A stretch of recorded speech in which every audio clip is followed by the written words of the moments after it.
Yes, it's finally arrived. I think you know how excited I am about this one. The Warrior's Mind is out today.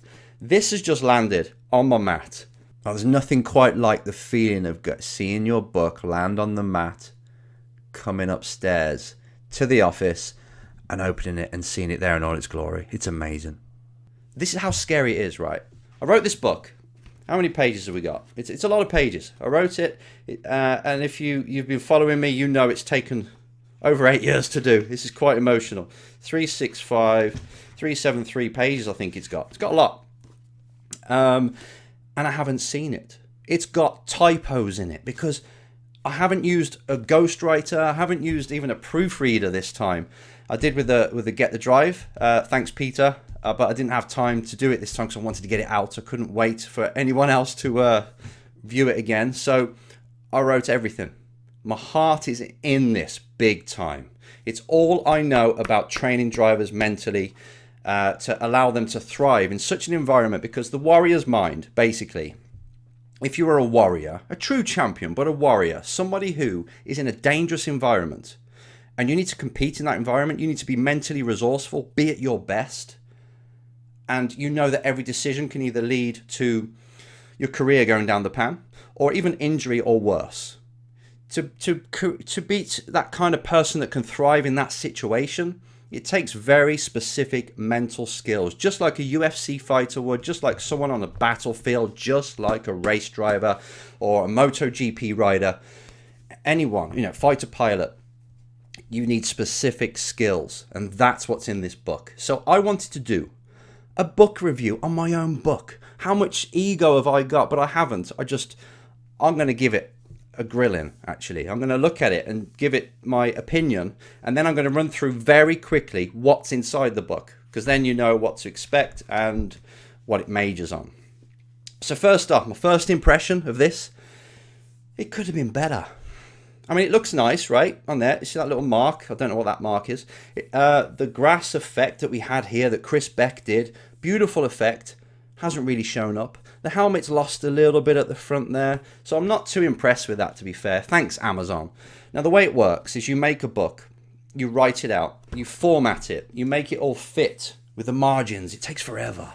You chapter it and all this, and you get somebody, or you design your own book cover, and then you upload it, and it's for sale.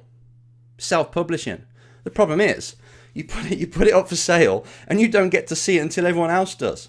So I ordered this first thing. I noticed that it came on Amazon a bit early, yesterday, Sunday, the day before launch, or it was actually Saturday, actually, and I ordered it, so I think I'm the first person in the world to get it. But I still had to buy this, by the way. I had to pay the £12 to buy this in the first place, which is absolutely crazy. But that's the way it works now in the publishing world. If you don't get published by somebody, but I couldn't be bothered to wait for that because that was 6 months away by the time they did it. So I wanted to get it out, which means there's typos in this, which means Enzo, who's not, I am good at English, but I'm not the best in the world. And because I'm so passionate, I was writing on this very keyboard at about 1,000 miles an hour, bang, bang, bang, because I write when I'm in the rhythm, in the flow, and you get it out, and the spelling mistakes everywhere. Then you change things. So you're going to find a few typos in there, and I've uploaded the manuscript for this about 5 times. I even did it Sunday night, hoping that it would be the latest version. I think I'm on version 5 or 6 now of the manuscript, and I'm recording the audiobook of it. And as I'm recording the audiobook, I can see more typos, so then I have to upload it again. So just expect it not to be too pretty, but what is in there, the information that's in there, that's the most important thing. So I want you to take it on. So yeah, I mean, the edges are a little bit worn already. So the quality is not exactly what I wanted, but it's still good. It still looks nice and pretty to start with. After you've bent it and gone around, read it hopefully and made your notes, and it might look a bit shabby, but apart from that, I'd give that a 6 out of 10. I love the design, by the way, Chris Beck, thank you.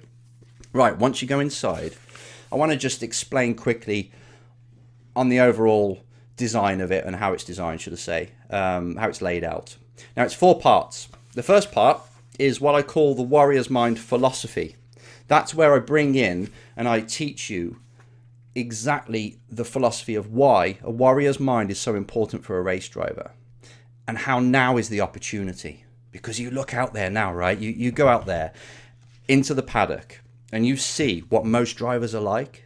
And you can hear them out having excuses about why they didn't do well in qualifying, and they're just protecting their ego. And that's the kind of industry we're in right now. So if you come with a warrior's mind to this industry, to the motorsport now, and you have that work ethic, you have the way of just the way you operate mimics a warrior, you're going to destroy everybody. That's your belief system. That's how your mental model, how we need to actually reprogram it to be that kind of driver. It's like an old school driver, really. It's bringing the old school driver back to now. And if you've got driving skill along with this, man, you're going to eat them alive. It'll be a bloodfest. So that's the first part. I do the philosophy, and this is what we're going to talk about, and this is how we do it. So that lays the foundation. Then we go into what I call the destiny mirror, which you've probably heard me talk about, where we take a real deep look at you. And we look at your past, and we look at what you want in the future. And we pretty much map out the game as it is. And then I hit home really hard what that means, how to go from where you are right now to your North Star, what that's going to take. And we do a bit of a self-assessment on you. So that's the second part. Then the third part of the book, that's where we create the matrix, the actual mental model of a warrior, to give you the fundamentals. So we're now building a different mind, a frame, from which we can then add specific mental tools on. But you need an outlook that does mimic a warrior and gives you their kind of perception on life.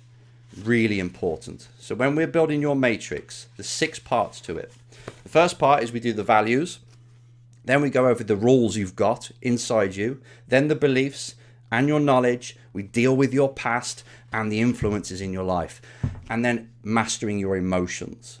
So all of that is in the third part of the book, and that's pretty much the most important part of the book. If you only did that, perfect. You will already have reprogrammed your mind, and you'll be ready, like a warrior would, to get out there and slaughter your competition. Then the fourth part, which is called On the Battlefield, that's where we talk about specific things that drivers struggle with. So once you've got your frame, you are now looking at the world like a warrior would. You have installed the beliefs that you need. Your values, your compass is set in a certain way. You can then add specific mental skills for the different challenges that you face. So just to run you through them, the first one is how to be a leader. Because as a driver, you've got to be a leader. You've got to lead your team, your career, your success team, which is like your management and your coach and your fitness trainer. You are the CEO of your company. So you must have leadership skills just like a warrior would on the battlefield. There's lots of military references in here. Okay, priming your warrior mind. That is you switching on your mind every day, coming up with this priming technique that I've used. And if you follow me, you kind of know what that is. And it sets you up so you make sure that you're switched on every day. So when you've got jobs to do, you know how to prime your mind in the first 5-10 minutes so you're ready to go. So you wake up that warrior every day. You don't just roll into work or school or at the track. No, you make sure you're switched on like a warrior would. If you're going to fight, you better make sure you're ready. And that's what you're doing every day, not just when you're at the track. Then after that, it's preparing for a race event. Running you through how I prepare a driver for a race event, or the mentally how to prepare. Great techniques in there. Visualization is another thing we hit. So it's teaching you how to visualize and how to visualize in the best way. Then we talk about and teach mental skills around handling fear and nerves, performance anxiety, just getting nervous before you get into a race, and how to handle that and how to channel that energy that you have in them moments to make sure that you are on fire in a race. Then how to perform in qualifying. Some great tips there, which we use in F1, we use everywhere. Okay, so this is really good stuff. Mindset for the races. So a lot of drivers come to me or to other people that coach in this area. Concentration. I want to concentrate more and keep my focus in a race. That's what that chapter is about. Handling teammates. Jealousy, handling criticism, all these things are covered, and getting back on the horse. And then I've got another mental technique there called the identity split. This is everything. If you approach this with, okay, I'm going to do the first 3 parts because that's pure mastery of me. The first 3 parts of the book are going to be me mastering myself and getting the foundations and framework there for my matrix to work as it needs to, my warrior matrix. And then after that, part 4, you can use as a menu. So say, right, I need to improve just my qualifying. You can go straight to that chapter. So it's in 2 parts, or 2 different ways of looking at it. Master it all, or just go to certain parts after you've done the foundations. But really, I am going to use this as my Bible. It's the way I see the world, and it's what I operate from in terms of as a coach. And the drivers that have used this are, the names that have used this are pretty impressive. The techniques that are in here. Everything's been used from what's worked. I've tested it over the last 2 decades. All these things that are in here, nothing has not worked, if that makes sense. Everything in here has worked. And it's worked from karting to F1, to IndyCar, to DTM. It's all worked, and it actually works in business, all this stuff as well. So whatever you learn here can be applied to anything you do in life. It's you being the person and learning to have the mental skills of the person you need to be to get the goals that you've got in racing or anything. I'm jazzed about it. It's here. I'm going to sit and read it. I'm currently just recording it now, so it'll be on Audiobook, probably however long Audible take to publish it, but probably by May. So yeah, I really hope you enjoy it. Let me know what you think. Thanks, everybody, and I'll speak to you soon.